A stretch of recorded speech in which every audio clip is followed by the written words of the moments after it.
Hello friends, आज हम बात करेंगे हाइजेनबर्ग अनसर्टेनिटी प्रिंसिपल के बारे में। तो हाइजेनबर्ग अनसर्टेनिटी प्रिंसिपल जो है 1927 में इन्वेंट किया गया था। यहाँ पर हमने इसका डिफिनेशन दिया है। This rule state that we can not measure the position and momentum of particles simultaneously, यानी कि हम किसी भी पार्टिकल्स का पोजीशन और मोमेंटम साइमल्टेनियसली नहीं निकाल सकते हैं। जैसे मान लीजिए कि अगर पोजीशन के वैल्यू फिक्स रहेगा तो मोमेंटम में एरर आएगा, और अगर मोमेंटम का वैल्यू फिक्स रहेगा तो पोजीशन में एरर आएगा। तो हम इसको समान रूप से नहीं निकाल पाएंगे।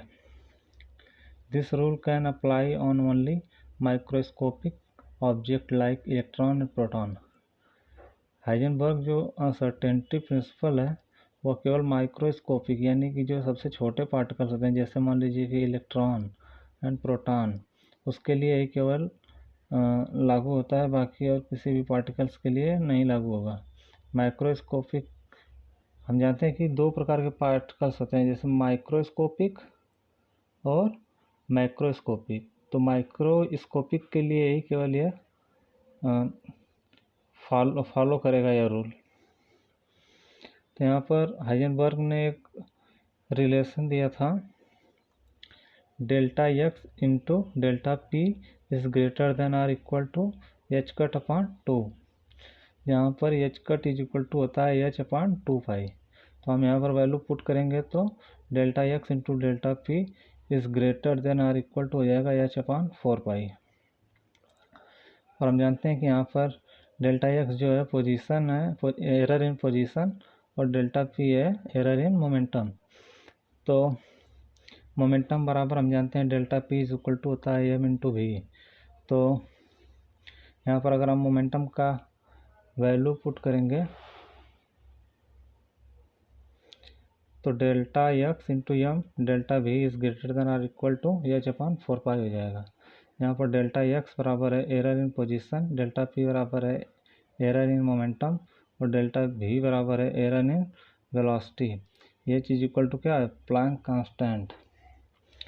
तो हाइजेनबर्ग अनसर्टेनिटी प्रिंसिपल के आधार पर हम क्या बता सकते हैं कि हम किसी भी एक ही पार्टिकल का केवल फिक्स वैल्यू निकाल सकते हैं और एक वैल्यू का फिक्स वैल्यू नहीं निकाल सकते हैं। यहाँ पर देखिए हमने कुछ एग्जांपल्स दिए हैं इसको समझाने के लिए, तो हम इसको बता देते हैं। तो यहाँ पर प्रोडक्ट ऑफ एरर बराबर हो जाएगा delta X into delta P is greater than or equal to H upon 4 pi. तो हमने एक यहाँ पर एग्जांपल दिया है कि कैसे हाइजेनबर्ग प्रिंसिपल काम करता है। तो देखिए यहाँ पर मान लीजिए कि न्यूक्लियस से हम जानते हैं कि न्यूक्लियस के अंदर प्रोटॉन और न्यूट्रॉन होता है, और न्यूक्लियस के बाहर इलेक्ट्रॉन चारों तरफ चक्कर लगाता रहता है। तो अगर हम किसी लाइट का अगर इस पर स्कैटरिंग कराएंगे, मान लीजिए कोई अगर लाइट है, तो हम इसके यहाँ पर मान लीजिए कि ये मूव कर रहा है, तो हम इसके पोजीशन को मान लीजिए कि हम यहाँ पर टकरा गया, तो यहाँ पर पोजीशन पता चल गया कि यहाँ पर इसकी पोजीशन क्या है। पर हम जानते हैं कि मोमेंटम इसका फिक्स हम जानते हैं कि जैसे मान लीजिए कि मोमेंटम बराबर क्या होता है एम इंटू डेल्टा वी। तो इलेक्ट्रॉन के पास क्या होगा, अपना एक मास होगा, तो और किस वेलोसिटी से वो मूव कर रहा है वो होगा। तो यहाँ पर हम देखेंगे कि हम इसका पोजीशन तो निकाल ले रहे हैं, लेकिन इसका मोमेंटम हम नहीं निकाल पाएंगे, केवल एक ही वैल्यू हम इसका निकाल लेंगे।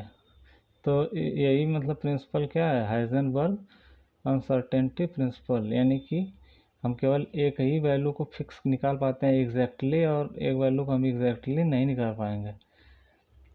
तो देखिए यहाँ पर दिया है, if we found the exact value of M and delta V then we find exact value of delta P. अगर हम एम और डेल्टा वी का एग्जैक्ट वैल्यू अगर पता कर लेंगे तो हम डेल्टा पी, हम जानते हैं कि डेल्टा पी बराबर क्या होता है एम इंटू डेल्टा वी।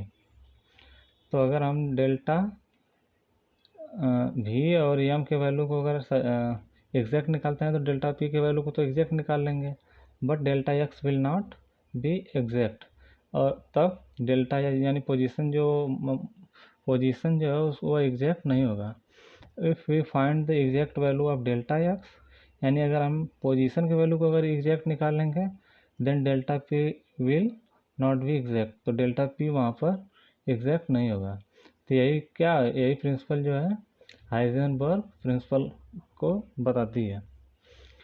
तो जैसे मान लीजिए कि हम एक और एग्जांपल देते हैं, जैसे मान लीजिए कोई एक कार अगर किसी पाथ पर जा रही है, तो अगर हम टाइम को पोस्ट करके उस कार के पोजीशन को अगर निकालते हैं तो उसका वेलोसिटी हम नहीं निकाल पाएंगे, उसकी कितनी चाल से वह कार जा रही है।